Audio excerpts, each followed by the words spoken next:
चिमुकल्या कळ्या उमलण्याआधीच कोमजल्या।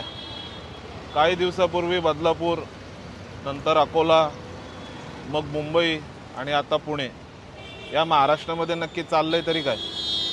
आपल्या गृह खात्याचं किंवा गृहमंत्र्यांचं जे आपल्या बहिणींवरती अत्याचार करतायत त्यांच्यावरती काहीच वचक राहिलेलं नाही। आज महाराष्ट्रामध्ये तुमचं सरकार आहे, केंद्रामध्ये तुमचं सरकार आहे, तुम्ही कायदे बदलू शकता, नवीन आणू शकता। ज्या आपल्या बहिणींवरती नराधमाचे अत्याचार करतायत त्यांच्यावरती कडक शासन करू शकता, पण हे काहीच होताना दिसत नाही आहे। या सरकारला आमदार फोडणे, खासदार फोडणे, नवीन सरकार स्थापन करणे यामध्येच पूर्ण रस दिसतोय।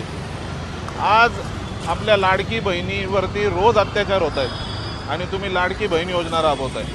आज ज्या महिलांच्या खात्यावरती तुम्ही 1500 रुपये टाकले, त्या महिलांच्या मुली आज तुम्हाला प्रश्न विचारत आहेत की बाबांनो, तुम्ही माझ्या आईच्या खात्यामध्ये 1500 रुपये टाकले, पण माझ्या सुरक्षितेचं काय?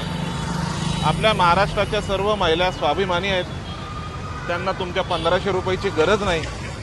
त्यांना सुरक्षित बहीण योजना ही महाराष्ट्रामध्ये राबवली गेली पाहिजे अशी त्यांची भावना आहे।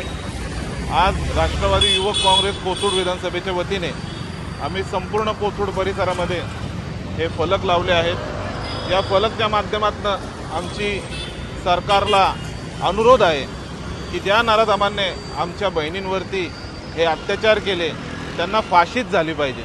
फाशी नाही तर त्याच्यापेक्षा जे कडक शासन असेल ते त्यांना झालं पाहिजे, अन्यथा नागरिकांमध्ये कायद्याचा काही अर्थ राहणार नाही, नागरिकांना कायद्यावरती विश्वास राहणार नाही।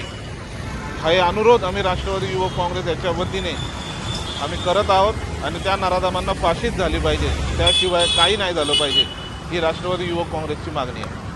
जय हिंद, जय महाराष्ट्र।